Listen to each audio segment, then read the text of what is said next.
Ezekiel 1.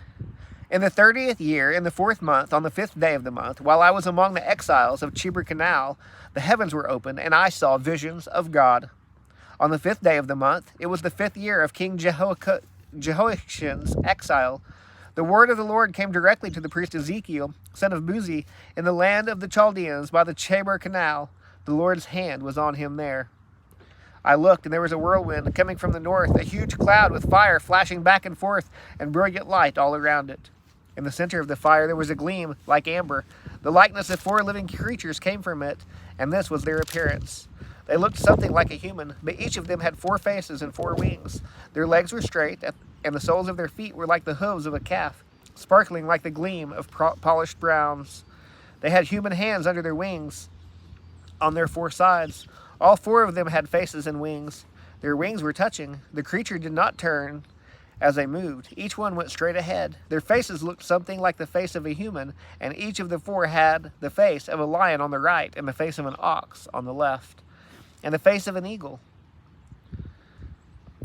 That is what their faces were like. Their wings were spread upward. Each had 2 wings touching that of another, and 2 wings covering its body. Each creature went straight ahead, wherever the Spirit wanted to go. They went without turning as they moved. The likeness of the living creatures was like the appearance of blazing coals of fire, or like torches. Fire was moving back and forth between the living creatures. It was bright, with lightning coming out of it. The creatures were darting back and forth like flashes of lightning.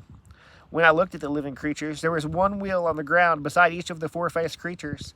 The appearance of the wheels and their craftsmanship was like the gleam of beryl, and all 4 had the same likeness.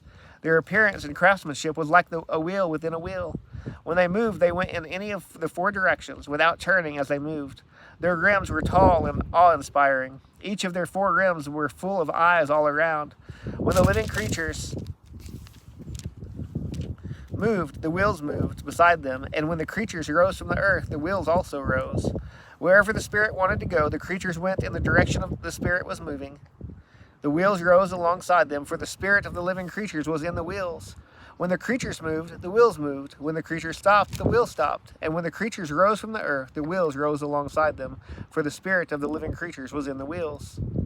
Over the heads of the living creatures, the likeness of an expanse was spread out. It gleamed like an awe-inspiring crystal, and under the expanse their wings extended one toward another. They each also had 2 wings covering their bodies. When they moved, I heard the sound of their wings like the roar of a torrent, like the voice of the Almighty, and a sound of tumult, like the noise of an army. When they stopped, they lowered their wings. A voice came from above the expanse to cover their heads. When they stopped, they lowered their wings. Something like a throne, with the appearance of lapis lazuli, was above the expanse over their heads. On the throne, high above, was someone who looked like a human, from what seemed to be his waist up. I saw a gleam like amber, with what looked like fire enclosing it all around. From what seemed to be his waist down, I also saw what looked like fire. There was a brilliant light all around him. The appearance of the brilliant light all around was like that of a rainbow in a cloud on a rainy day. This was the appearance of the likeness of the Lord's glory. When I saw it, I fell face down and heard a voice speaking.